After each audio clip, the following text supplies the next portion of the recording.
Okay, so today we're going to look at Thomas Aquinas, and I read two of his essays, and I'm going to discuss the ideas that he goes through in these two essays. And I chose these two essays because they are related to topics we have already looked at on this course.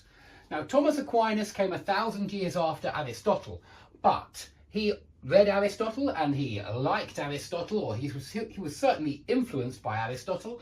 He calls him the philosopher in both of these texts, so I suppose that means he considered him the greatest philosopher in some sense or other. And he applies Aristotle's ideas to his own religious understanding of the world. And what I mean is that he was a Dominican monk, and so he certainly had some ideas which you might say which came from the Bible. He was a monk, you know, so of course he believed in a lot of he believed in the Bible and the ideas contained therein. And so let's deal with on the eternity of the world first, but we will deal with being in essence, and you'll see many of the ideas or many of the ways of understanding the world that Aristotle had. Thomas has exactly the same understanding. But firstly, let's look at the eternity of the world, because Thomas is a Catholic, and so he believes that God created the world, and yet he seems to understand that rationally Aristotle's position that the world is eternal is one which cannot be disproven. He seems to understand that that the creation of the world is something that you can take on faith alone. Okay, and so in this essay he makes the point at the beginning of the essay, and I think he understands that most people would claim it's a contradiction to say that something has been made by God and that something has always existed. Yeah, and you know, think about it, guys. Is that a contradiction? Is it a contradiction to say that God created the world and the world is eternal? Because Thomas says no. And I must admit, I was surprised, because I would say, yes, it is a contradiction. It certainly looks like a contradiction to say that God created the world at some point in time, yeah?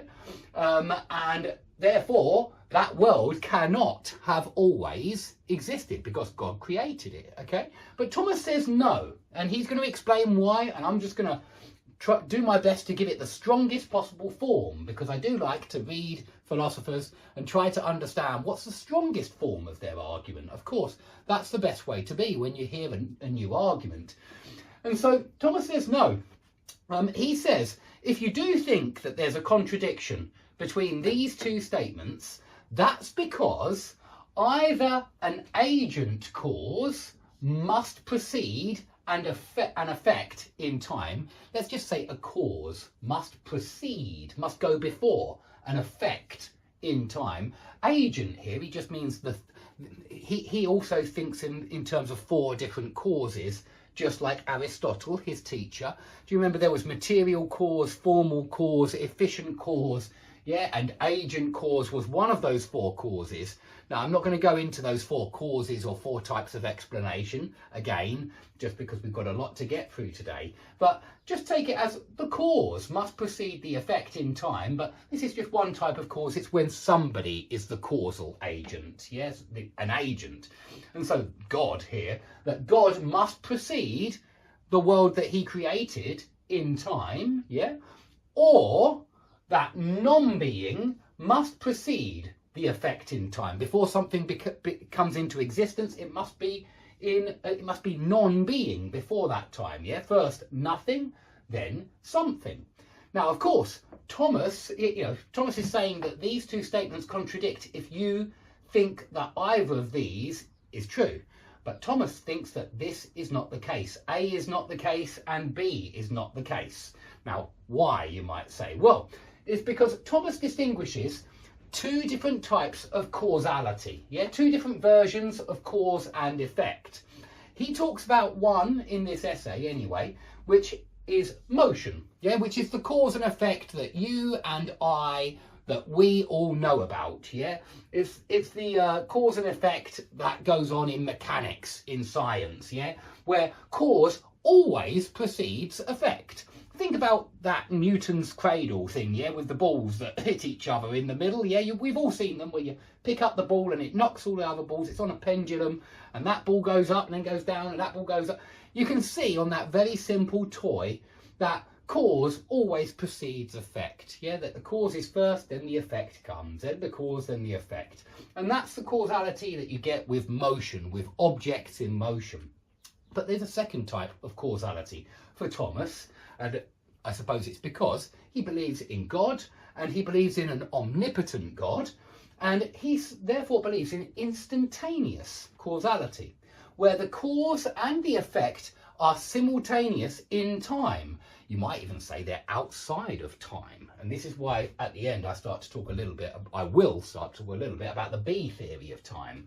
But it seems as though the cause and the effect are simultaneous in this other version of causality. And I want you certainly to think about Parmenides and block universe, and how in Parmenides' understanding of time, nothing changes and past and future are equally real.